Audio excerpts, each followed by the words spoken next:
Hello बच्चों, let's read the question.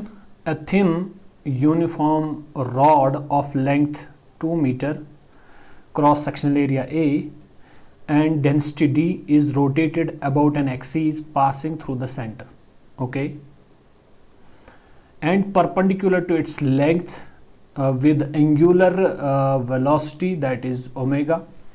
If the value of omega in terms of rotational kinetic energy is, this is equal to under root of AE divided by AD, the value of alpha is.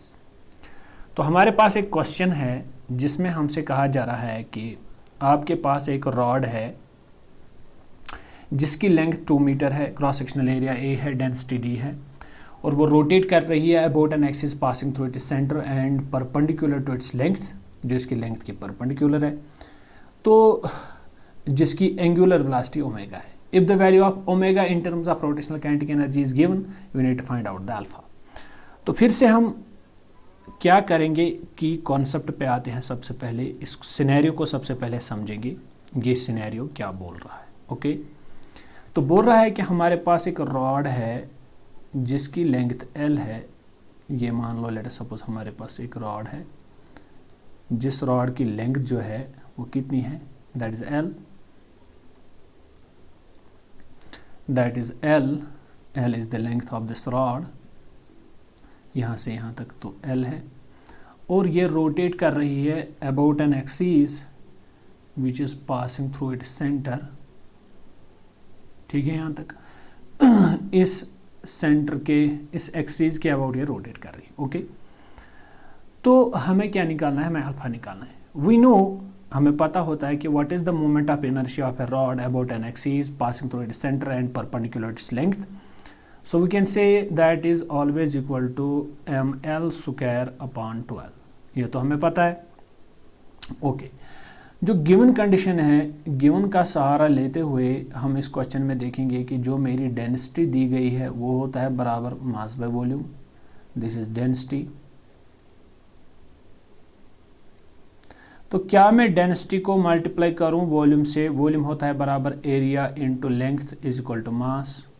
ये मुझे मास का value यहाँ पे मिल रहा है, और इसका use आप यहाँ पे कीजिए तो मोमेंट ऑफ इनर्शिया बन जाएगा this is equal to m, sorry, अब हमें m का यूज़ करना है यहाँ पे. तो m की जगह पे हम क्या पुट करेंगे, यहाँ m की जगह पे मैं पुट कर सकता हूँ area into length into density into length का स्क्वायर डिवाइडेड बाय 12, जो चीज़ मुझे मिल रही है.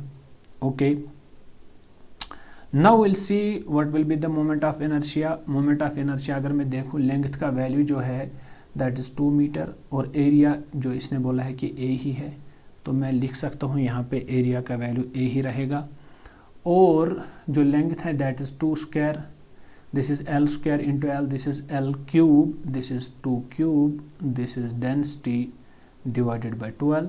This is 2 2s are 4 2s are 8. Can I write it as moment of inertia comes out to be equal to A into 8 into density upon 12. This is 4 2s are 8, 4 3s are 12. Answer comes out to be 2/3 area into density. फिलहाल मेरा moment of inertia आ चुका है.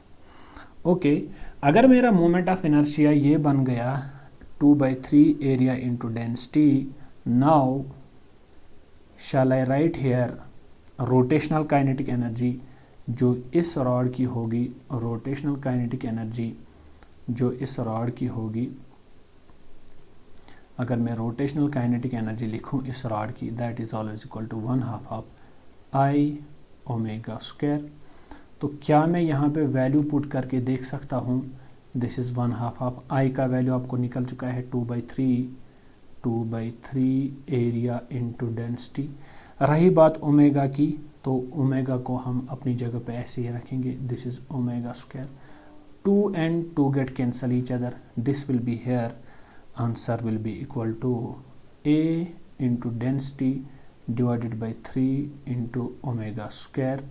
This is rotational kinetic energy. इसको मैं E से denote करता हूँ. Okay, तो 3 को मैं यहाँ ट्रांसफर करूँगा, this is 3E upon A into density और इस स्क्वायर का जो है यहाँ चढ़ जाएगा ये रूट, तो हमारा ओमेगा आ गया। नाउ अगले पॉइंट पे हम आ जाएंगे, omega is equal to under root of, therefore हमारा ओमेगा निकल के आ गया under root of 3 into rotational kinetic energy divided by area into density. But अगर मैं गिवन की बात करूं, गिवन में मुझे क्या मिला है, गिवन में मुझे मिला है कि omega is equal to under root of A E divided by A E. तो गिवन जो मेरा मिला है this is under root of alpha E upon A D. तो इक्वेशन फर्स्ट और इक्वेशन सेकंड को आप रिलेट कीजिए, relate equation first and second, relative first and second. तो यहाँ से हम देखेंगे ओमेगा तो लेफ्ट हैंड साइड दोनों का सेम है, this will be 3e upon A D is equal to under root of alpha E upon A D. तो यहाँ से भी इसको सॉल्व करूँगा स्क्वायरिंग बोथ साइड्स आपको दिखाने के लिए, वरना ये सिंपल आंसर हो गया। तो ये रूट और ये रूट कैंसिल हो जाएगा, squaring both sides, this is 3e upon A D, this is equal to alpha E upon A D cancel, E cancel, therefore मेरा अल्फा निकल के आ रहा है 3। Hope you got the answer of this question. Thank you.